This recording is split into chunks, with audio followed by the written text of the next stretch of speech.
Muy buenas a todos y bienvenidos a un nuevo episodio de The Hustle Podcast, en el que hablamos de los Jays y la fórmula anti-Luka.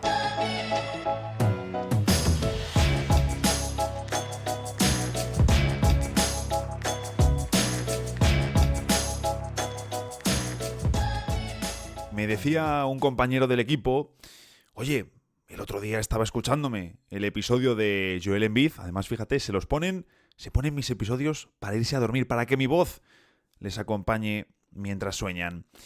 Me refiero no al episodio que subí este último fin de semana, que será de Zion Williamson, en referencia a los episodios de Pick and Click, sino el anterior fin de semana que trataba sobre el pivot de los Sixers. Y me decía mi compañero, pero claro, es que estabas hablando de jugadas y demás, y no las veía, me faltaba eso.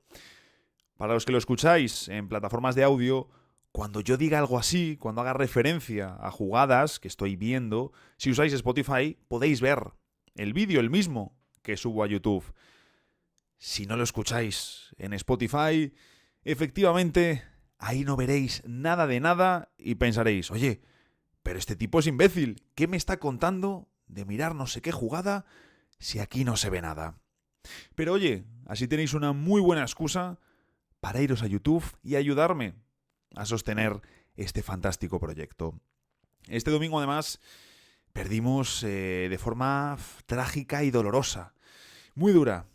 Pero no vengo a hablar de esto. Aunque debo decir que alguno del equipo, varios, me animan. Que casi me están rogando a que añada salseo. Creo que algo podría sacar. Siempre se puede sacar algo. Pero no creo que sea el momento ni que interese demasiado. La realidad es que lo mismo ni siquiera os diría esto si ayer no hubiésemos regalado la victoria. El caso es que este fin de semana, además de nuestra jodida derrota, porque es la palabra que tiene, hemos vivido un nuevo duelo entre Boston Celtics y Los Ángeles Lakers. Pero no uno cualquiera, sino el primer episodio de la más célebre rivalidad de la historia de la NBA y una de las más importantes de todo el mundo del deporte, con Luka Doncic estrenándose en estas situaciones. Una prueba además interesante para medir a los Lakers. Ya sabemos que es el equipo de moda, el equipo en auge. Todo el mundo quiere ver a los Lakers. Y nos sirve para medirles contra el actual campeón. Y sobre todo, una jornada que nos iba a mostrar muchas cosas. Bienvenidos a The Hustle Podcast.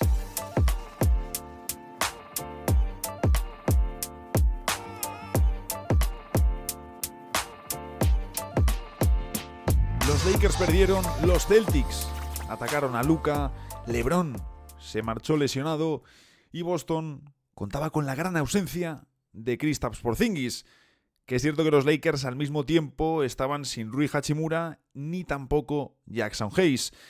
Bajas que por supuesto en un partido así se notan mucho, pero claro, Porzingis en un lado y Hachimura y Hayes en el otro. Aunque, al mismo tiempo es muchísimo más probable que Hachimura y Hayes estén disponibles antes de que lo esté Porzingis en playoffs. Porque disponibilidad, iba a decir relativa, pero es que es muy baja la que estamos viendo en su periodo, de momento muy corto, con los Celtics. El caso es que Boston fue superior. Es cierto que el inicio fue más igualado y que fue en el tercer cuarto cuando los Celtics claramente rompieron el encuentro. Pero entre lo que vimos y lo que pasó en las finales de 2024, podemos empezar a hablar de que Boston y los Jays tienen la fórmula perfecta para jugar contra un equipo liderado por Luka Doncic. Claro que también son los campeones. Hablamos del mejor equipo de la pasada temporada y, ojo, el mejor equipo de la NBA hasta que se demuestre lo contrario a partir del mes de abril, que es cuando llega lo importante. Y sabemos que en general los verdes tienen la capacidad de desmembrar y hacer trizas a prácticamente todas las defensas de la competición. Ya hemos analizado, por ejemplo, el caso de los Knicks y cómo Boston ataca el eslabón más débil a través de Karl Anthony Towns. Y precisamente, tanto contra Dallas en las finales como en este partido contra los Lakers, Boston ha atacado a Luka Doncic. Y algo que se ha comentado, debatido, que ha estado en las redes en las horas posteriores al enfrentamiento entre Lakers y Celtics, es, digamos más como conclusión de fondo, si un equipo liderado por Luka Doncic puede realmente vencer a Boston y a los Jays en una serie. Para ello vamos a revisar algunos clips del encuentro, comenzando con esos ataques de Boston que pasan por buscar a Doncic, algo que hicieron desde el principio, como en este pick and roll entre Jason Tatum y Jrue Holiday, en el que Boston rompe la defensa con una facilidad salvaje. Pero claro, aquí entra uno de los elementos fundamentales de los verdes, y es su perfecto espaciado. Construidos para tener 5 tiradores siempre en cancha y comprometer las ayudas del rival. Porque LeBron no puede soltar a Horford, que se está moviendo por línea de fondo. Y Finney Smith, pues tampoco puede dejar solo a Jaylen Brown, porque es Jaylen Brown. Así que Boston ofrece una combinación de espacio y verticalidad muy difícil de igualar para los rivales, porque es que llegan muy fácil y muy rápido a pisar pintura. Y lo cierto es que no se me ocurre ningún otro equipo de la NBA que pueda igualarles en este aspecto. Solo Oklahoma, quizás precisamente por verticalidad y potencia, pero también es cierto que su espaciado no es como el de Boston. De hecho, a los tiradores de los Thunder les flotan, aunque últimamente están más finos. Algo que en estos Celtics sí que ha sucedido con Jrue Holiday. Por eso es tan útil usarle a él como bloqueador. Si la defensa rival sabe que tienes 5 tiradores, pero que uno de ellos es el más irregular, como es el caso de Holiday, puedes flotarle y como sabes que Boston no va a pasar de un triple liberado, sí, intentar que ganen pues con muchos triples de ese jugador, de ese lanzador más defectuoso. Pero como los Celtics quieren reducir eso y prefieren utilizarle en otras situaciones que de verdad hacen lucir sus cualidades, pues mejor ponerle bloqueando, cortando y, por supuesto, con la pelota en las manos. La defensa de Lakers en esta acción es muy flojita, con poca intención en el bloqueo y, pues bueno, rápidamente se convierte en un 4-3 a favor de Boston. Es cierto que Holiday está listo con el movimiento, pero hay algo ahí de duda y falla una canasta sencilla para abrir el partido de los verdes. El siguiente clip es más simple. Los Celtics van a jugar la misma acción para que Tatum reciba el bloqueo directo de Holiday, aunque en esta ocasión no tenemos a Horford por línea de fondo, sino que está en la esquina y Derrick White y Jaylen Brown también están dando ese espacio. ¿Qué ocurre? Pues que Tatum está muy listo y anticipa la defensa de Finney Smith, que estaba preocupado por ver a Tatum cogiendo el bloqueo. Sí que vemos a un Luka que está más pegado, más pendiente y en general más predispuesto en esta defensa, pero se impone la calidad técnica de Tatum, que consigue otro buen lanzamiento, aunque lo vuelve a fallar. Pero un poco la clave es esa, por mucho que los fallen. Si los Celtics se encuentran con situaciones así en un partido de playoffs, van a querer que todas sus posesiones terminen en este tipo de tiros, aun fallándolos, porque es su plan de juego. Confían en él, creen que las cifras lo respaldan y saben que si aplican esta filosofía en una serie larga, al mejor de 7 partidos, ellos serán quienes ganen. O al menos ese es su plan, que el año pasado funcionó de mil maravillas, aunque también es cierto que con menos competencia y mostrando ellos una versión más sólida, con más hambre. Siguen contando también con el hándicap y al mismo tiempo ese margen de mejora que les da Porzingis, que apenas estuvo en los playoffs del anillo. Y ojo, cuidado, porque lo poco que estuvo es que era el más diferencial. Los minutos de Kristaps son oro, pero también son inciertos. En el siguiente clip tenemos un nuevo bloqueo directo de Holiday para Tatum y así de nuevo Doncic se queda emparejado como defensor de Jason. Como digo, un emparejamiento que es muy favorable para el alero de Boston, que de hecho les supera con facilidad, pero las ayudas de Lakers sí que funcionan. También se le escapa la pelota a Tatum, pierde el control por esa defensa de Lakers, en fin, un poco de jaleo, pero justo en la jugada que mejor defienden los del equipo de JJ Redick, y que Boston saca un tiro menos claro, pues precisamente es cuando anotan. Y si os preguntáis, oye, ¿pero por qué ceden con tanta facilidad el cambio de Luka? Bien, el plan defensivo de Redick pasa por cambiar en todos los bloqueos, prácticamente sea quien sea. Y es cierto que se ha modificado en momentos puntuales, pero últimamente mucho menos. La cuestión es si esto lo modificará o no, pero creo que los tiros van primero porque funcione el sistema de ayudas y los jugadores estén concentrados para las rotaciones. Eso sí, entiendo que si se dan situaciones terriblemente extraordinarias porque te están reventando, sí que vamos a ver cómo los Lakers pueden ser más selectivos, pero creo que primero quieren que funcionen esas rotaciones antes que elegir otro tipo de defensa, porque a Redick le gusta mucho el cambio en bloqueos. Pero claro, es que si te enfrentas, por ejemplo, en unas finales entre Boston y Lakers, pues hombre, los Lakers no pueden conceder una y otra vez el cambio. Salvo que, cuando superen a Luka, la ayuda esté ya muy fuera y Doncic se vaya directamente con otro jugador. Dicho esto, también es cierto que vimos a Luka dejar un muy buen partido defensivo en las finales contra Boston.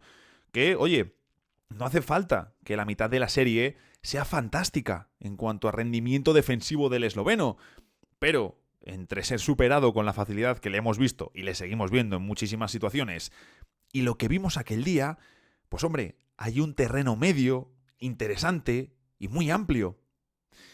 La cuestión es si lo de aquel día fue más por ser aquel día, tener ya Boston clarísimamente las finales en su bolsillo y que quizás es más una excepción a la realidad que sufre Doncic contra Boston. Y es un problema por cómo están construidos y por tener dos estrellas como Jaylen Brown y Jason Tatum que por tamaño y capacidad atlética son de los jugadores mejor equipados de toda la NBA, le meto una leche al micro, de los jugadores mejor equipados de toda la NBA para medirse contra Luka.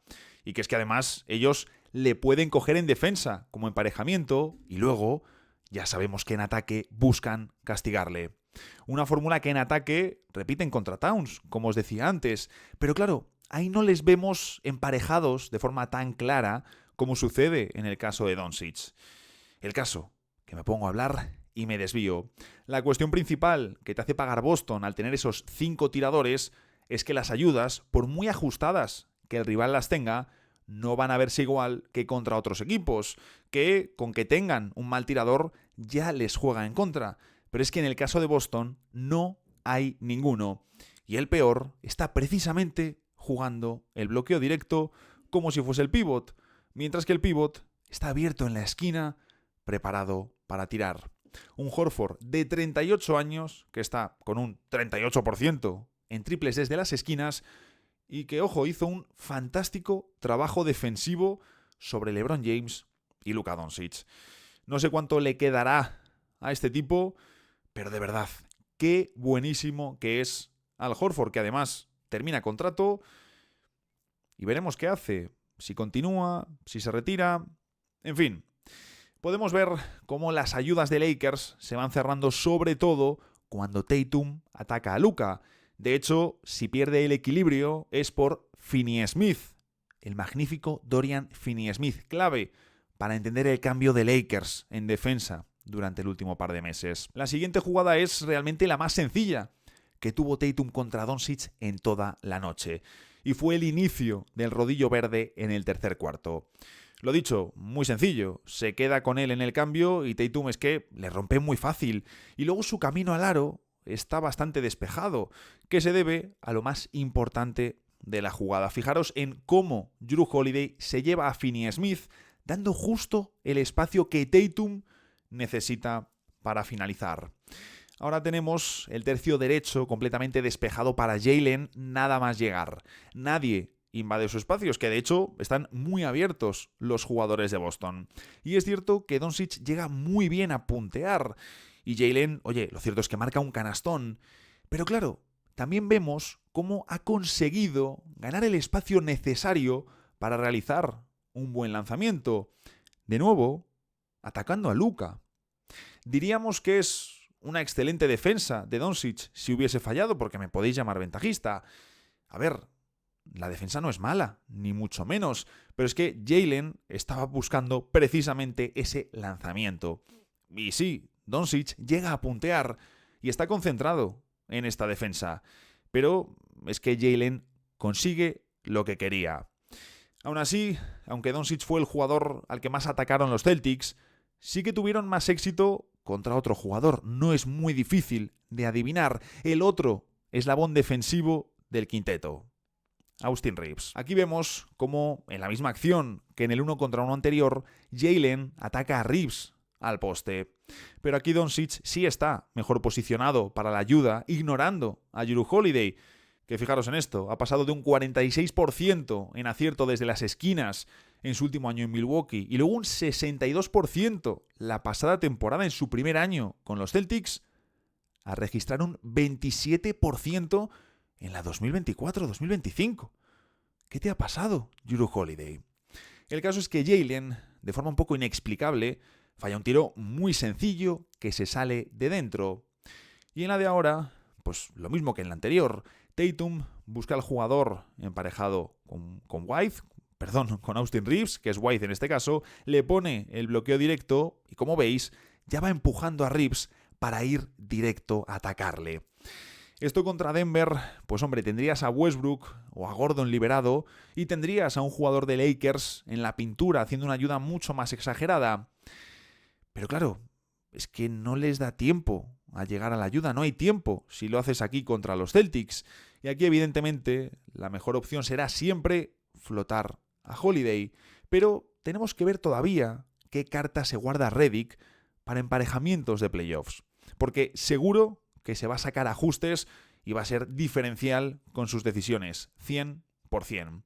Pero mientras tanto, en esta jugada, Tatum, pues bueno, resuelve de forma muy sencilla y tan sencilla como contundente. Partidazo del amigo Jason. Ahora tenemos a Jaylen preparándose para atacar a Reeves. Y fijaros en cómo se marcha White al dunker spot, mientras que LeBron le da algo de espacio a Holiday. Pero claro, debe estar pendiente del posible corte por su espalda. Y tenemos también a Luka, que se adelanta demasiado y muestra que está desconcentrado en esta defensa. Y al final, por tratar de ayudar a Reeves, de quitarle espacio a Jaylen en el 1 contra 1, pues le termina regalando un triple cómodo, liberado, de entrenamiento, a un tipo como Al Horford. Pero los Celtics no solo buscaron esto, porque aunque es un equipo eminentemente perimetral y como os decía de 5 jugadores abiertos la mayor parte del tiempo, también buscaron el cambio de Horford para irse con Reeves al poste, aprovechando precisamente ese espacio que tienen. Aquí vemos a Vanderbilt saltar rápido, pero tarde. Debió hacerlo al ver cómo triangulaba White. Y sobre todo, viendo cómo Horford ganaba la espalda, quedándose, con todo el camino hacia el aro. Lo dicho, salta rápido, pero es que Horford recibe ya muy bien posicionado. Y aquí vemos el principal y único gran problema que tiene Jarred Vanderbilt en defensa, sobre todo cuando juega contra verdaderos pivots. Y es que le faltan centímetros. Siendo un jugador muy útil, por supuesto, esto no lo discute nadie. A mí me encantaría tenerle en mis Suns. También encajarían muchos jugadores para arreglar ese desastre, pero es cierto que Vando se queda un poco corto contra verdaderos pivots. Lo bueno de buscar este cambio no es únicamente que Horford pueda irse dentro y anotar abajo, porque tiene recursos y tiene esa ventaja, sino que también puedes aprovechar precisamente esa ventaja de otras maneras, como sucede aquí, con LeBron pendiente del dominicano y vigilando esa triangulación para meter la pelota dentro. Vemos cómo White finta muy bien, LeBron cae y conduce hasta el aro sin problemas, gracias una vez más al trabajo de otro jugador, de un compañero, evitando la ayuda de Lakers. Estas son las situaciones que más problemas les van a traer a los de oro y púrpura en defensa, mientras tengan a Doncic y a Reeves juntos en cancha y sobre todo ambos en posiciones perimetrales. Y hombre, pues en este escenario será fundamental quiénes les acompañan y cómo ajusta Redick para combatir estas situaciones.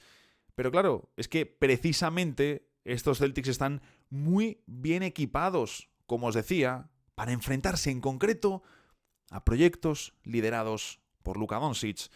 porque el esloveno sigue una receta idéntica a la que ha necesitado siempre LeBron James. Pero es más que evidente que Luka compromete tu defensa y el rival le busca de forma constante. Sobre todo estos Celtics, como vimos en las finales, algo que con LeBron James nunca ha sucedido. Por lo que tu estrella, la que potencia todo y sobre la que construyes tu proyecto, es, al mismo tiempo, tu punto de fuga atrás. Y el tener a Austin Reeves al lado, pues forma una pareja, un backcourt, que será el mejor a nivel ofensivo de toda la NBA, junto a Darius Garland y Donovan Mitchell, y quizás Harden y Norman Powell un escalón por debajo de estas dos parejas. El caso es que son extraordinarios en ataque, pero al tener Boston a Jaylen Brown y a Tatum como sus figuras de referencia para atacar sobre bote, que pueden empezar ellos las jugadas, pero también pueden poner el bloqueo, que pueden jugar de cara, lanzar sobre bote, media distancia, triples, van duros al aro, postean si tienen ventaja. Son muy completos, son muy potentes y van creciendo con los años y desarrollando también la virtud del pase y la creación para los demás. Y claro, además se enfrentan a emparejamientos favorables. Y el propio sistema ofensivo de su equipo, de los Celtics, al darles tanto espacio, les brinda el escenario perfecto para cazar una y otra vez a un jugador como Doncic. Y no siempre van a anotar delante de él, pero sí van a aprovechar y a exprimir al máximo sus errores, sus desconexiones, que por supuesto Luka siempre las tiene, es lo que nos ha demostrado hasta ahora.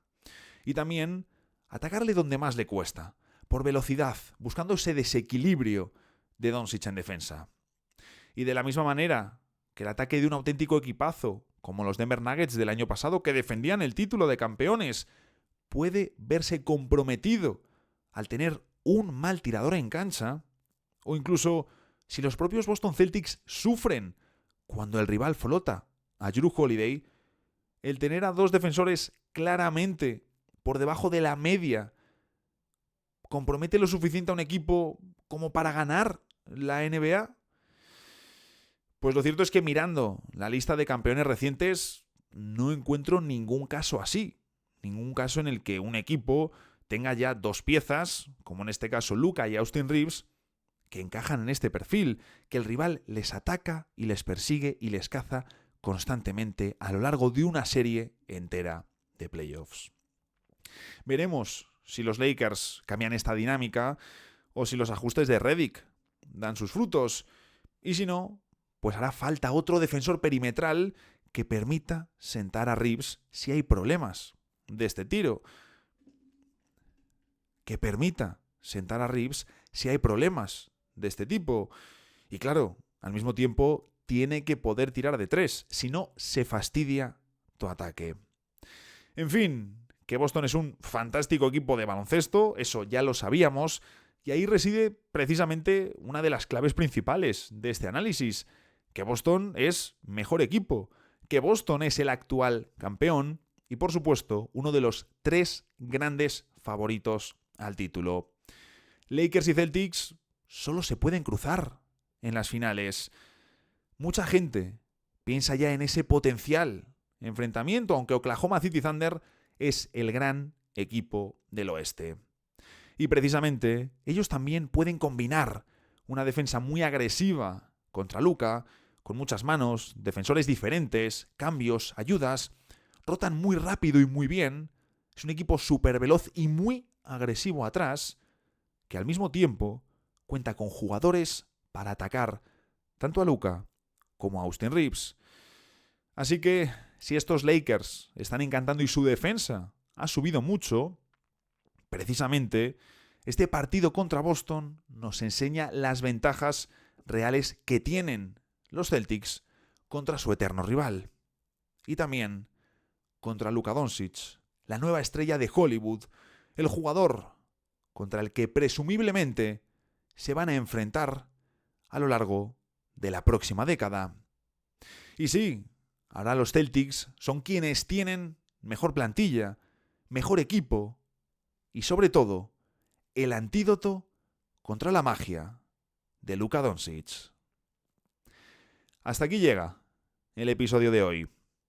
Espero que tengáis una muy buena semana y nos vemos el jueves en el próximo episodio de Dejas el Podcast.